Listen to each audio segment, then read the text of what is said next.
trusted recommendation that dogs, especially, should be considered in the Christmas season.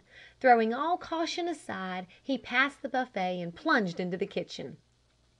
"Oh, do hurry!" cried an eager young voice. "I thought my hair would be white before you came." Like a man paralyzed, he stopped short in his tracks to stare at the scene before him. The long, bright table, the absolutely formal food, a blindfolded girl, a perfectly strange blindfolded girl, with her dark hair 40 years this side of white, begging him to hurry, a black velvet bag surmounted by a tiger's head stirring strangely in a chair piled high with books. Seated next to the black velvet bag, a canary as big as a turkey gobbler. A giraffe stepping suddenly forward with dog paws thrust into his soup plate. A white rabbit heavily wreathed in holly rousing cautiously from his cushions. A parrot with twitching black and white short-haired tail. An empty chair facing the girl. An empty chair facing the girl. "If this is madness," thought Delcote quite precipitously, "I am at least the master of the asylum." In another instant, with a prodigious stride, he had slipped into the vacant seat. "So sorry to have kept you waiting," he murmured. At the first sound of that unfamiliar voice, Flame yanked the handkerchief from her eyes, took one blank glance at the stranger, and burst forth into a muffled but altogether blood-curdling scream. "Oh! Oh! Oh!" said the scream. As though waiting only for that one signal to break the spell of their enchantment, the canary leaped upward and grabbed the Bengal tiger by his muslin nose. The white rabbit sprang to point on the cooling turkey, and the red and green parrot fell to the floor in a desperate effort to settle once and for all with the black spot that itched so impulsively on his left shoulder. For a moment only, in comparative quiet, the concerned struggled with the concerned. Then, true to all dog psychology, absolutely indisputable, absolutely unalterable, the non-concerned leaped in upon the non-concerned. Half on his guard, but wholly on his itch, the jostled parrot shot like a catapult across the floor. Lost to all sense of honor or table manners, the benign-faced giraffe, with his benign face still towering blandly in the air, burst through his own neck with a most curious anatomical effect, locked his teeth in the parrot's gay throat, and rolled him under the table in mortal combat.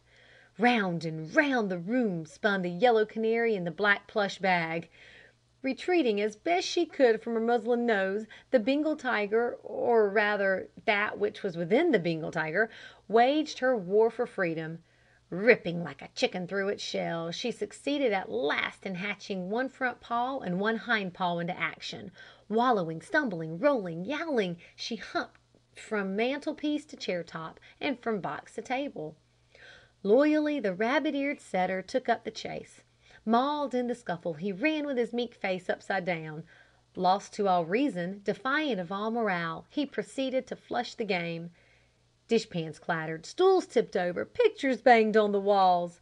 From her terrorized perch on the back of her chair, Flame watched the fracas with dilated eyes. Hunched in the hug of his own arms, the stranger sat rocking himself to and fro in uncontrollable choking mirth. Ribald mirth was what Flame called it.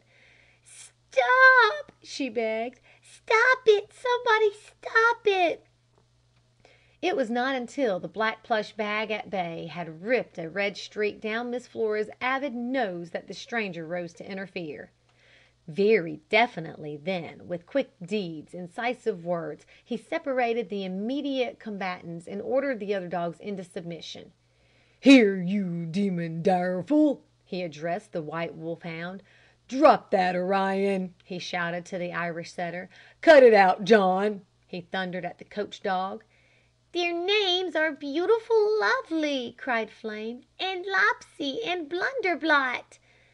With his hand on the wolfhound's collar, the stranger stopped and stared up with frank astonishment, not to say resentment, at the girl's interference.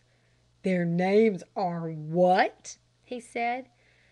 Something in the special intonation of the question infuriated Flame.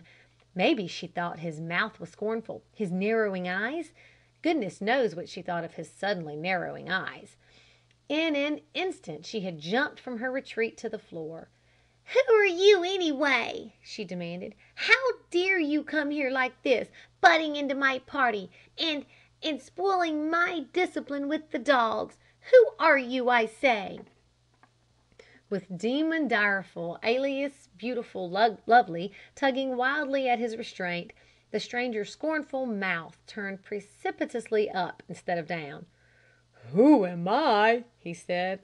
"Why, no one special at all except just the master of the house." "What?"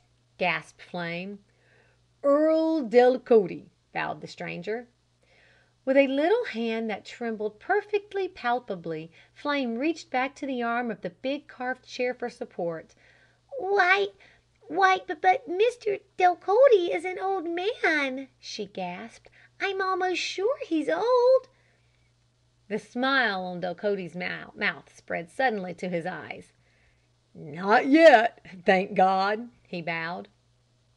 With a panic-stricken glance at doors, windows, cracks, the chimney pipe itself, Flame sank limply down in her seat again and gestured towards the empty place opposite her. "Have a chair," she stammered. Great tears welled suddenly to her eyes. "Oh, I know I oughtn't be here," she struggled. "It's perfectly awful. I haven't the slightest right, not the slightest. It's the cheekiest thing that any girl in the world ever did. But your butler said, and he did so want to go away, and I did so love your dogs, and I did so want to make one Christmas in the world just exactly the way I wanted it, and mother and father will be crazy, and Without a single glance at anything except herself, the master of the house slipped back into his chair. "Have a heart," he said. Flame did not accept this suggestion. With a very severe frown and downcast eyes, she sat staring at the table. It seemed a very cheerless table suddenly, with all the dogs in various stages of disheveled finery grouped blatantly around their master's chair. I can at least have my cat," she thought. "My faithful cat." In another instant she had slipped from the table, extracted poor puss from a clatter of pans in the back of the cupboard, stripped the last shred of masquerade from her outraged form, and brought her back growling and bristling to perch on one arm of the high-backed chair. "There!" said Flame. Glancing up from this innocent triumph, she encountered the eyes of the master of the house fixed speculatively on the big turkey. "I'm afraid everything is very cold," she confided with distinctly formal regret. "Not for anything," laughed Delcote quite suddenly, "would I have kept you waiting, if I had only known." Two spots of color glowed hotly in the girl's cheeks. "It was not you I was waiting for," she said coldly. "No?" teased Delcote. "You astonish me. For whom, then? Some incredible wight, who, worse than late, isn't going to show up at all? Heaven sent I consider myself. How else could so little a girl manage so big of a turkey?" There isn't any carving knife," whispered Flame. The tears were glistening on her cheeks now instead of just in her eyes. A less observing man than Delcote might have thought the tears were really for the carving knife. "What? No carving knife?" he roared imperiously. "And the house guaranteed furnished?" Very furiously he began to hunt all around the kitchen in the most impossible places. "Oh, it's furnished all right," quivered Flame. "It's just chock full of dead things.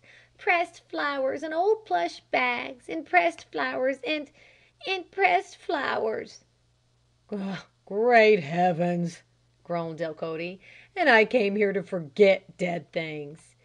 Your butler